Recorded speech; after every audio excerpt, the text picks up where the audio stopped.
super intéressante réalisée par le MIT de Valenciennes. A votre avis, si Frank Miller ou Michael Golden sautent en même temps d'un avion à 2000 mètres de hauteur, lequel s'explose en premier sur le sol? Écoute, j'en ai rien à foutre, alors finis ta blague. La réponse est peu importe. Ah bah dis donc, t'en as mis du temps pour arriver dans cette intro. Qu'est-ce que tu foutais dans les chiottes? Bah à ton avis, je lisais un bouquin de merde.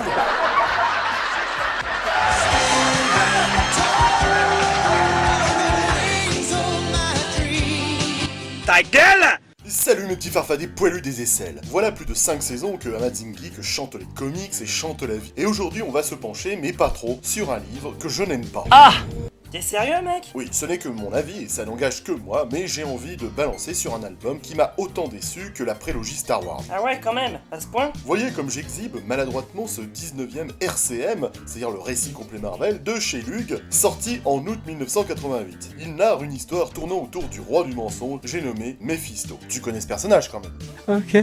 Ce récit complet Marvel touffu et la compile, on dit une compile, ça fait jeune, des mini-séries Mephisto 1 à 4, écrits par l'inénarrable Al Milgrom, dessinés par le taiseux John Buscema et ancrés par l'incompétent Bob Wietsek. Ces bouquins, dont l'esthétique fait peur aux jeunes, ont été publiés entre avril et juillet 1987. Dans ce RCM velu et alangui, Al Milgrom met en vedette le malfaisant Mephisto. Vous savez, cette représentation marvelienne du diable, ou du moins l'une de ses représentations. Ok. C'est pas véritablement le mec qui te fout la chair d'ampoule. Non, c'est plutôt le tourmenteur professionnel, le manager de McDonald's, le contrôleur du fisc. On l'a d'ailleurs vu sans cesse tourmenter le surfeur d'argent dans les pages de Nova ou autres productions ludiennes. C'est le mec qui prend son pied à tourmenter les autres, on dirait ma belle-mère. Sans faire de spoil, je me contenterai de vous dire que dans ces 4 récits, le pétulant Mephisto va successivement, c'est pas facile à dire, successivement croiser la route des 4 fantastiques, mais aussi de Factor X, des X-Men et des Vengeurs, dont principalement Thor, mais aussi la déesse est là. On comprend vite que le point de départ de cette nouvelle intrigue est un esprit revancheur du père Mephisto qui s'est fait quelque peu démonter le stick par les pouvoirs de Franklin Richards. Difficile à dire si c'est la vérité, car le maître des enfers est surtout le prince du mensonge.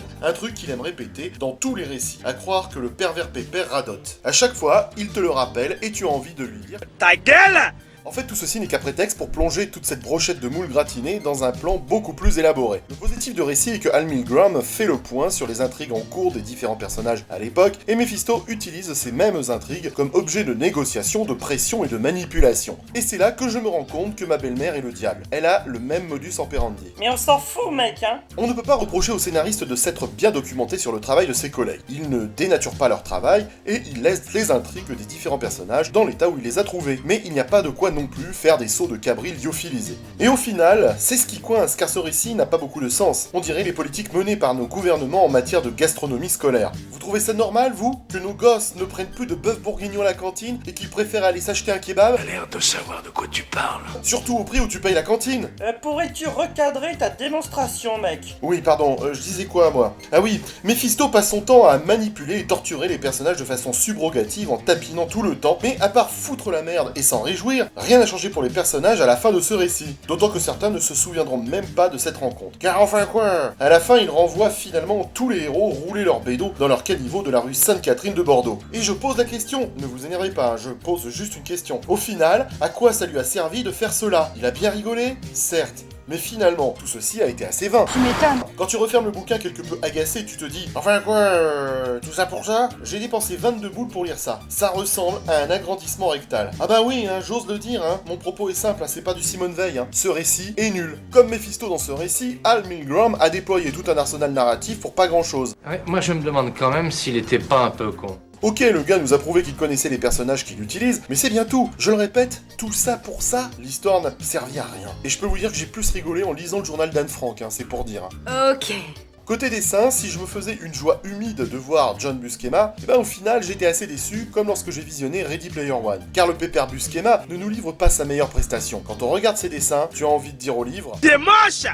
Tu fais pas beau! » Certains me diront que l'ancrage de Bob Wietsek est certainement en cause, ça ne fait aucun doute, mais je rajouterai que le scénario de Milgrom peut être aussi la raison. Après, ne me faites pas dire ce que j'ai pas dit, c'est pas vilain comme on le dit dans les milieux gauchistes. Oscar. C'est juste fade comme une vidéo de Tatiana Ventose et en dessous de ce que Big John Buscema est capable de nous produire. Ainsi donc, ce 19e album des RCM est aussi anecdotique que dispensable. C'est le bonjour tristesse des années Lug. Bien évidemment, ça n'engage que moi, et je vous invite à laisser votre avis sur l'album dans les commentaires, car c'est vraiment une question de goût. Sur ce, n'achetez pas chinois, moi, ne lisez pas ce livre, et à très bientôt pour un autre coup de calgon. Salut les geeks!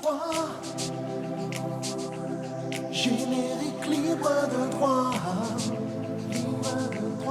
Cette chanson est à moi. YouTube l'enlève pas. C'est libre de droit. Ok.